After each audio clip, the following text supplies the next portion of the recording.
आप यकीन करें कभी कभी तो ऐसा लगता है कि पाकिस्तान के अंदर जो फहाशी है ना वो कोठों से निकल के तालीमी इदारों के अंदर घुस गई है। यानी आप लोगों को वहाँ पे जगह जगह डांस गाना आशिकी की आपको दास्तानें नज़र आती हैं। कोई यूनिवर्सिटी के ऊपर चढ़ा होता है छत के ऊपर, कोई कहीं पे जो है वो लगा होता है, और वहाँ पे बाकायदा कोई रोक टोक करने वाला नहीं होता। यही वजह है कि ये इदारे पाकिस्तान के अंदर साइंसदान इंजीनियर डॉक्टर पैदा करने की बजाय लैला मजनू पैदा कर रहे हैं, और ये फैमिली व्लॉगिंग जो टिकटॉकर्स हैं ये पैदा कर रहे हैं।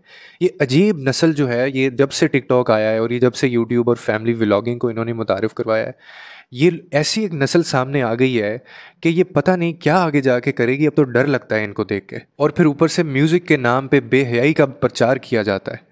और फिर ये जो टिकटॉकर्स हैं, फैमिली व्लॉगर्स हैं, इन लोगों ने जो तबाही ये लोग माशरे के अंदर लेके आए हैं, ना जाने कितने लोगों का इन्होंने बेड़ा गर्क कर दिया है, और कितने लोगों को इन्होंने ये ट्रैप किया है इसके अंदर। और लोग एजुकेशन के ऊपर अब बिलीव नहीं करते, लोग मेहनत के ऊपर बिलीव नहीं करते, लोग जो है वो स्टडी के ऊपर बिलीव नहीं करते, क्योंकि उनके जहनों में इन लोगों ने ये चीज़ें डाल दी हैं। पैसा लगाते हैं, शादियों पे जाते हैं तो पैसा इस तरह से बहा रहे होते हैं, और वो पता नहीं जैसे बारिश हो रही होती है पैसे की। ये बिहेवियर होता है इनका। और किस उम्र में ये लोग ऐसा करते हैं? जिस उम्र के अंदर आपको अंडरस्टैंडिंग देनी चाहिए नौजवानों को, आपकी खुद इतनी एज है, उस एज के अंदर, उस उम्र के अंदर ये लोग कपल डांसिंग को प्रमोट कर रहे होते हैं, ये लोग अपनी माँ बहनों को दिखाने को प्रमोट कर रहे होते हैं, और इसके अलावा ये ऐसे गंदे कल्चर को आगे डेवलप कर रहे हैं। इसको this should be total ban. इसके ऊपर बाकायदा इंक्वायरी होनी चाहिए। ये जितने यूट्यूबर्स हैं, ये बेहयाई जो फैलाई जा रही है, इसको कट ऑफ करना चाहिए। इन सारी चीज़ों को बैन करना चाहिए, और इन सब के अकाउंट्स ब्लॉक होने चाहिए। और याद रहे कि मैं सोशल मीडिया या ये जो स्टडीज़ होती हैं, एजुकेशन होती है, मैं इसके ख़िलाफ़ नहीं हूँ।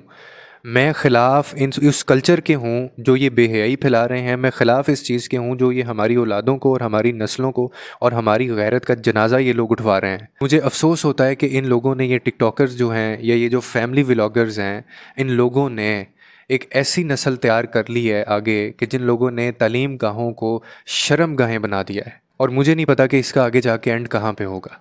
डर लगता है अब मुझे इनसे। नहीं, आप मुझे बताएं ना, इनका क्या कंट्रीब्यूशन है टुवर्ड्स कम्युनिटी या जो ये जो सोसाइटी है। अभी मैं एक वीडियो देख रहा था, अली हैदराबादी हैं कोई, उनका 20 मिलियन का कहीं टिकटॉक ने अकाउंट बैन कर दिया, और अब वो उसकी बीवी रोते हुए वीडियोस बनाती फिर रही है, और वो रोना धोना मचाया हुआ है। अब 20 मिलियन का अकाउंट है जी। बड़ी मेहनत की थी, बहुत मेहनत की थी, बहुत डांस किया था, बहुत नाचा गाया था ये।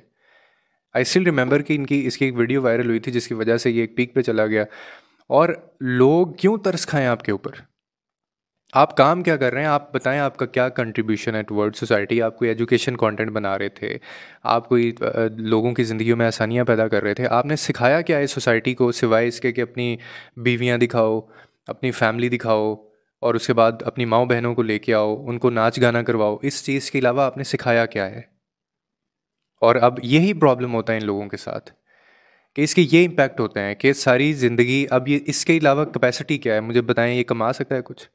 असल में रोना पता है किस चीज़ का? 20 मिलियन फॉलोअर्स का तो है ही ये रोना। उससे बढ़ के रोना ये है कि अब डॉलर्स नहीं आएंगे, अब पैसे नहीं आएंगे। लोगों को पागल बना के, लोगों को अपने वो वॉक जो है वो मॉडलिंग करके, चलना सिखा के, अपनी बीवी को बीच में लेके आके पैसे नहीं आएंगे। तो इसके अलावा क्या इनकी ज़िंदगी में कोई स्किल, कोई कैपेसिटी है? इसीलिए मैं कहता हूँ कि ये डार्क साइकोलॉजी है, ये सोशल मीडिया जो है ये ट्रैप है। ये लोग आपको पागल बनाते हैं, ये बेवकूफ़ बनाते हैं, और इनके इनके अलावा ज़िंदगी में कोई कंट्रीब्यूशन, कोई कैपेसिटी नहीं होती।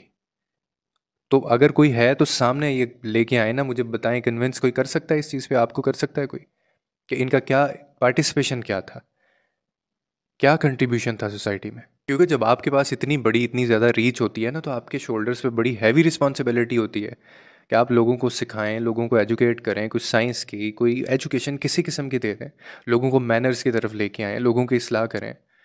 आप जो है वो नाच गाना कर रहे होते हैं, और फिर जब इनके साथ इस तरह से होता है, आप इनसे सिर्फ ये कैमरा ले लें, आप इनसे मोबाइल छीन लें, ये किसी जोगे नहीं है, ये ज़िंदगी में कुछ नहीं कर सकते। और यही ये चीज़ आगे लोगों को, बच्चों को सिखा रहे हैं, उनके जहनों में ये चीज़ डाल रहे हैं कि मेहनत नहीं करनी, पढ़ना नहीं है, पैसा कमाना है, अय्याशी करनी है, डांस करना है, गाने गाने हैं, अपनी बीवियों को व्लॉगिंग करवानी है, फैमिली व्लॉगिंग करें, पैसा कमाएं। इन्होंने ये काम शुरू कर दिया है। तो मुझे तो खैर इस चीज़ पे कोई तरस नहीं आया ना, मुझे बहुत कुछ शॉकिंग ये हुआ है, क्योंकि एक बंदा एक कंट्रीब्यूट ही नहीं कर रहा था ना उसके अंदर, सोसाइटी के अंदर। तो मुझे नहीं लगता लोगों की भी उसको लेके कोई हमदर्दी होगी।